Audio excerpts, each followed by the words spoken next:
যারা আমরা জানি যে লড়াই করতে গেলে শহীদ হতে হয়, লড়াই করতে গেলে জেলে থাকতে হয়, লড়াই করতে গেলে ঘর ছাড়া হতে হয়, লড়াই করতে গেলে কেস খেতে হয়। বিট্টু হেমন্ত প্রভাকর থেকে শুরু করে এই গোটা জেলা জুড়ে যারা এসএফআই ডিওয়াইএফআই কাজ করেছে, যুব আন্দোলনের কাজ করেছে, হয় জেল কেটেছে, নইলে এলাকা ছাড়া থেকেছে, নইলে ওদের চোখে চোখ রেখে সামনে দাঁড়িয়ে থেকে লড়াই করেছে। শনিবার বিভাজন রুখে দাও, রুটি রুজি বুঝে নাও দাবিকে সামনে রেখে ৩রা ও ৪ঠা মে ডিওয়াইএফআই এর পশ্চিম বর্ধমান জেলার ২৪তম সম্মেলনকে সামনে রেখে মঞ্চে প্রকাশ্য সমাবেশে রাজ্যের বর্তমান পরিস্থিতি, বেকারদের কর্মসংস্থান ও বন্ধ কলকারখানার হাল হাকিকত নিয়ে নিজের ক্ষোভ উগরে দিলেন ডিওয়াইএফআই এর রাজ্য সম্পাদক মীনাক্ষী মুখার্জি। এদিন তিনি রানীগঞ্জের শিয়ারশোল রাজবাড়ি মোড়ে নিজের বক্তব্যে দাবি করলেন, মানুষজনের দাবি আদায়ের লড়াই কিভাবে করতে হয় বামপন্থীরা তা ভালোভাবেই জানে।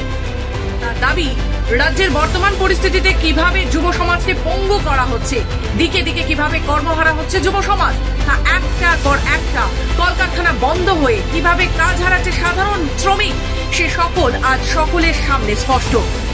বিজেপি ও তৃণমূলের যে সেটিং, সেই সেটিংকে একমাত্র চ্যালেঞ্জ জানাতে বামপন্থীরা লড়াই ময়দানে নেমে নিজেদের দাবি আদায় করার লক্ষ্যে সর্বদাই সচেষ্ট রয়েছে, আগামীতেও থাকবে। এই দাবি করে নিজের করা মনোভাব সকলের সামনে তুলে ধরলেন মীনাক্ষী মুখার্জি। আপনাদের দলের বহিষ্কার করা হয়েছে, এই নিয়ে আপনার কি মন্তব্য? পার্টির সিদ্ধান্ত।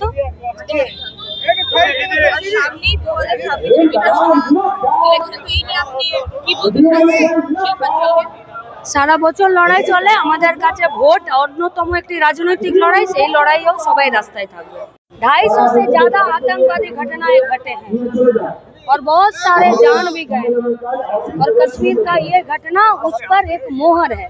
हम लोग तो ये पूछना चाहते हैं कि जिसके लिए डिमोनेटाइजेशन हुआ, जिसके लिए लोग मारे गए, जिसके लिए 370 नंबर धारा वापस लिया गया, उस जगह पर कहां पर खामी रह गया कि फिर से 26 जन को फिर से अपना जान धोना पड़ा। তার দাবি, বামপন্থীরা জানে লড়াই করতে গেলে শহীদ হতে হয়, কেস খেতে হয়, জেলে যেতে হয়, তবুও লড়াই ময়দান ছাড়ে না বামপন্থীরা। কারণ মানুষের রুজি রুটির বিষয়, কর্মসংস্থানের বিষয় কিভাবে আদায় করতে হয় তা বারংবার লড়াই আন্দোলনের মধ্যে দিয়ে আদায় করে বামপন্থীরা দেখিয়ে দিয়েছে। রানীগঞ্জ থেকে কৃত্তিবাস রুই দাসের সাথে স্নিগ্ধা রায়ের রিপোর্ট, খবর বাংলা।